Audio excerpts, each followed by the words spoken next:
And gentlemen, welcome back to the show. This is Jenga Jerry. Now, today we have the Matchmaker show, and you understand the protocol here. Any other time we have a man on board, the man must be looking for a woman. In the same way, when we have a woman on board, that woman must be looking for a man. But because today we have a man, I will tell you the kind of woman he is looking for.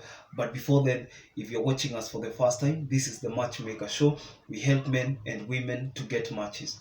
And the moment they get the right ones, they meet their destinies. So you're not lost. If you're new to the show, kindly subscribe, like the video, leave a comment, and don't forget that the contacts of our guest will be on my Facebook page at Jenga Njero. Now, today I have one of the most interesting stories that I've ever covered on this show. Why? Because our guest on today's show is a 48-year-old man. And as usual, you could be asking yourself, why is a 48-year-old man single? The reason is simple. Because he is single. But why? What led to his singlehood? That is a question that features prominently on this show. Now, our guest is coming from Nyaribari Chache, and he is currently working and living in Qatar, Doha, the capital of Qatar. Ni watu ambao ni wa Gulf.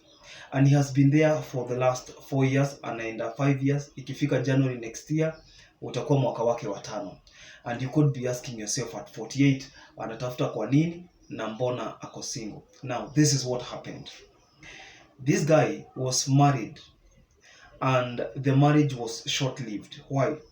Because so much about marriage dwells or thrives on communication, understanding, romance, and love.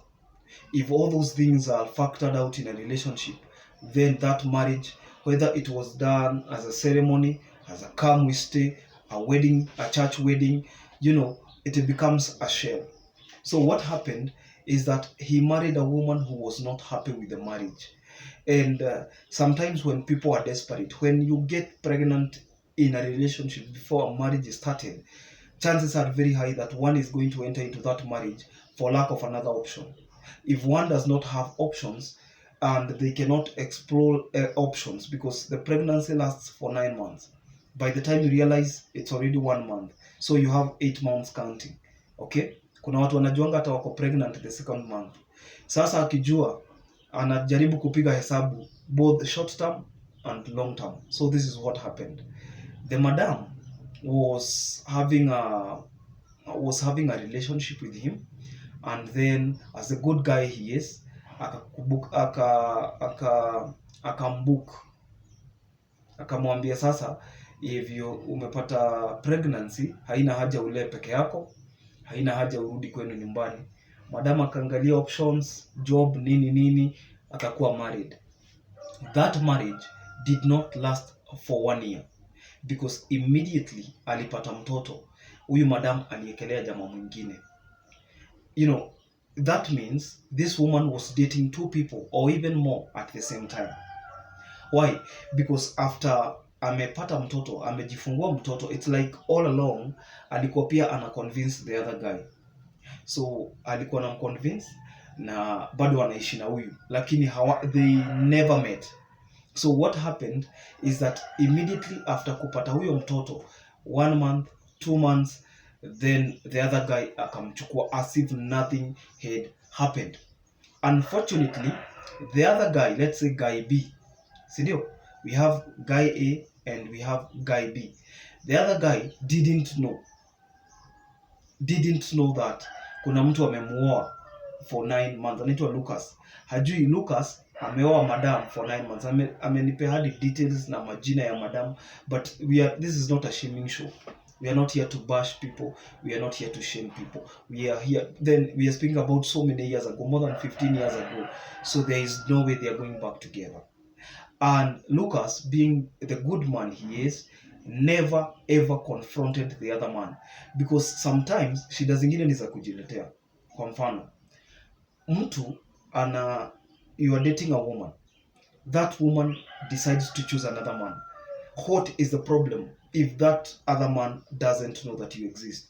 Is it his fault? Of course not. Probably he is as innocent as you are.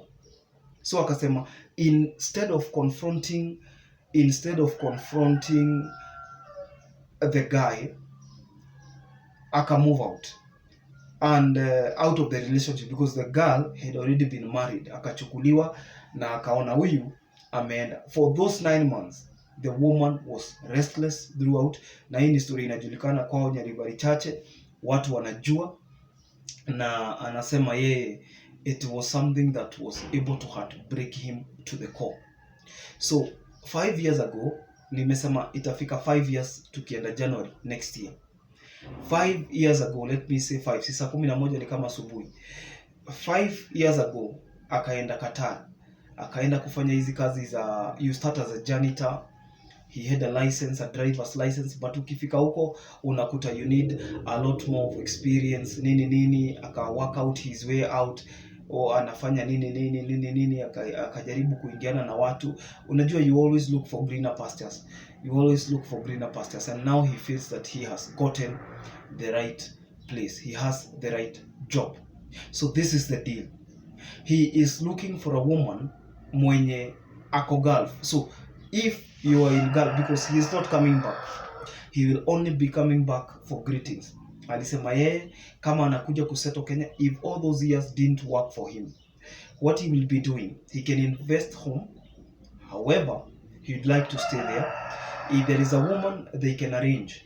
If there is a woman, they can make an arrangement. Waishi wapi? Waishi na yeye Qatar. So if you are in Gulf and probably you could be interested, you want to meet this man, naye hana shida, he can even come to wherever you are if you want to meet, because his job is flexible. He has earned the trust. He is not fixed. He can always create time to meet whoever is interested. You can have a date. Then hii nimepewa namba ya brother yake yako hapa Roysambu. Nimeongea na brother yake, exactly the same story I was given, and the brother has offered to come to the office if I need to get any clarity. Lucas atafacilitate brother yake akuje tuongee.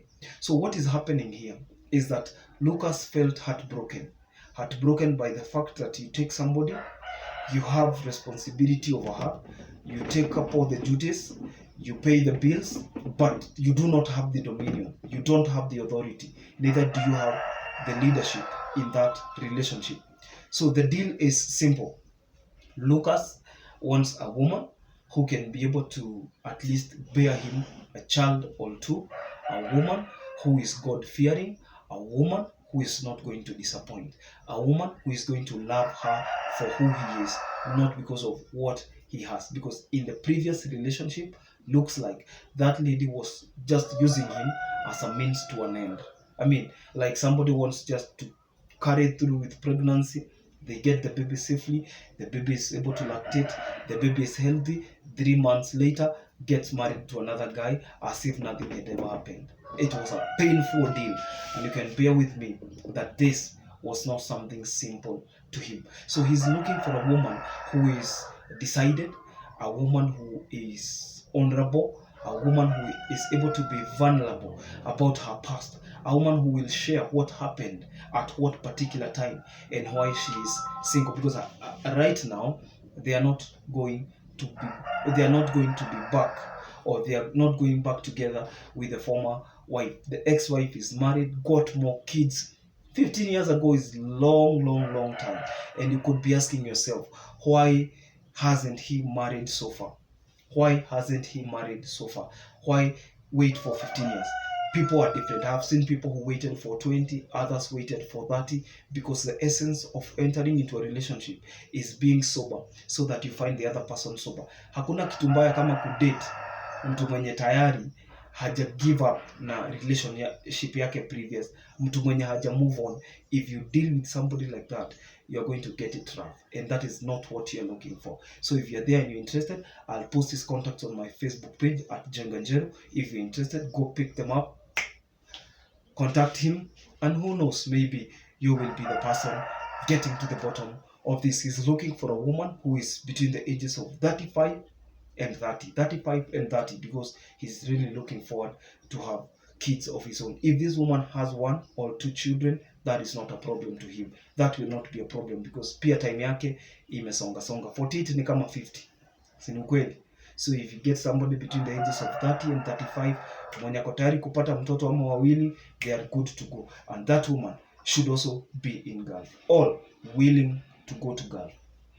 Pia yeye aende waishi pamoja, because he is only coming back home if he makes it. He's only coming back. Everyone has a vow. Hata wewe mahali unafanya kazi, you have that vow you've made to yourself. Maybe nobody knows the vow, but you've told yourself, I will only get out of this place if my this and that dream gets manifested, if this and that dream is realized. So we can only wish Lucas the best of luck.